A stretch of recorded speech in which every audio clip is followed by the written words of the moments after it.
잘 지냈어요 모두 보고 싶었어 우리도 고잉은 언제나 너에게 고잉 고잉. Assalamualaikum warahmatullahi wabarakatuh. Perkenalkan kami dari kelompok geografis juga siklus hijab. Saya Fatimah dari Semeni. Saya Harga Solene. Saya yang pertama, saya Sawah Jasa. Demikian perkenalan kami dan kegiatan pertama akan dilakukan oleh Aini.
Gas menjadi air kembali hingga menjadi partikel es.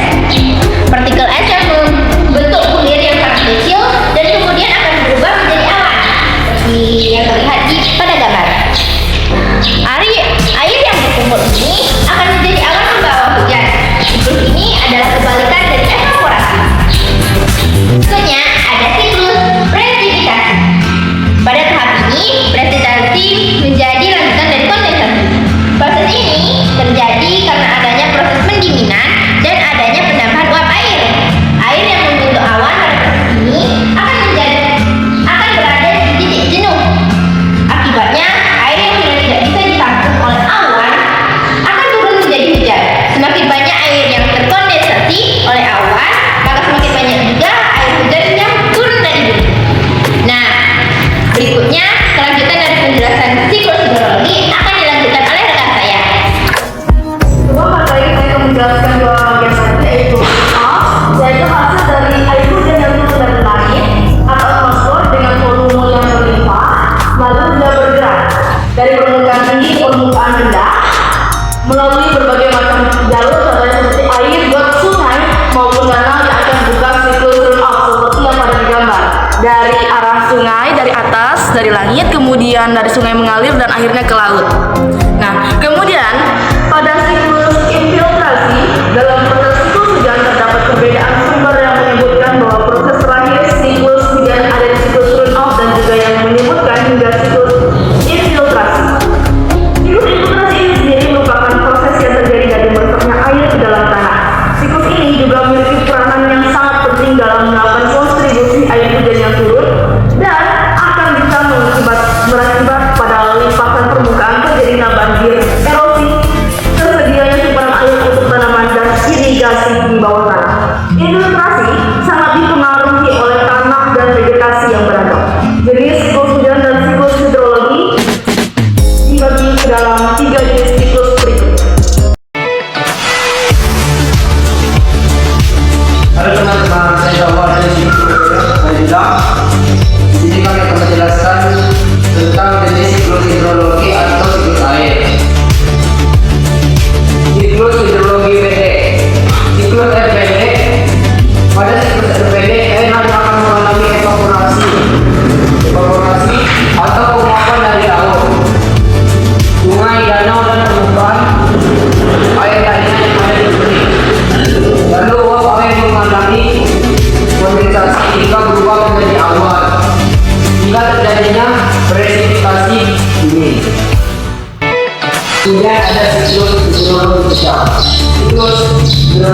atau siklus yang sedang berbeda dengan siklus yang pendek.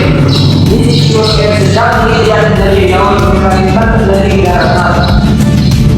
Mengalami proses yang sama dari evaporasi menjadi kondensasi dan terjadi presipitasasi dan mengalami adveksi atau terjadinya pergeseran awan ke tempat lain karena adanya bantuan angin yang menyebabkan terjadinya runoff sehingga mengalami proses yang berulang terjadi.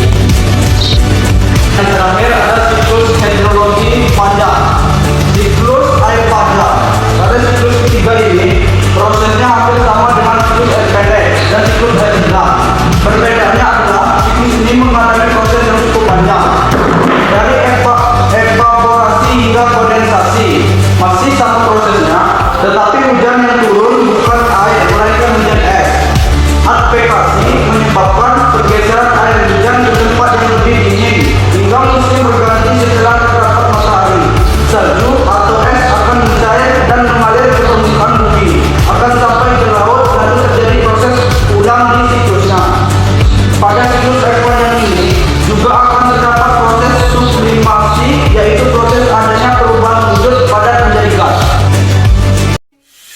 다음에 또 만나요 우리 모두 슬퍼 말아요 다음이 더 기대되는 고잉 세븐틴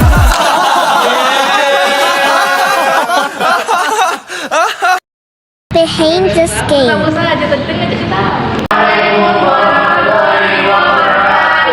Perkenalkan, saya Fatimah Junismaini. Saya Hazra Saleh. Perkenalkan, kami dari Fakultas Geografi. Ada teman-teman.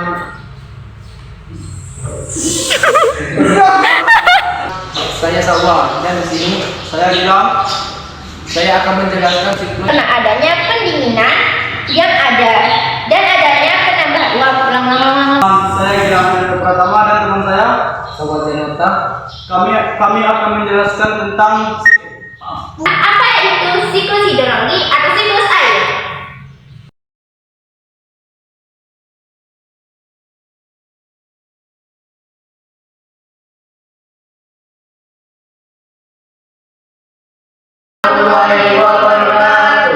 Perkenalkan, kami dari kelompok geografi tugas siklus air. Saya Fatimah Junismaini. Saya Hazra Saleh. saya bilang yang pertama saya Sawa Zenota.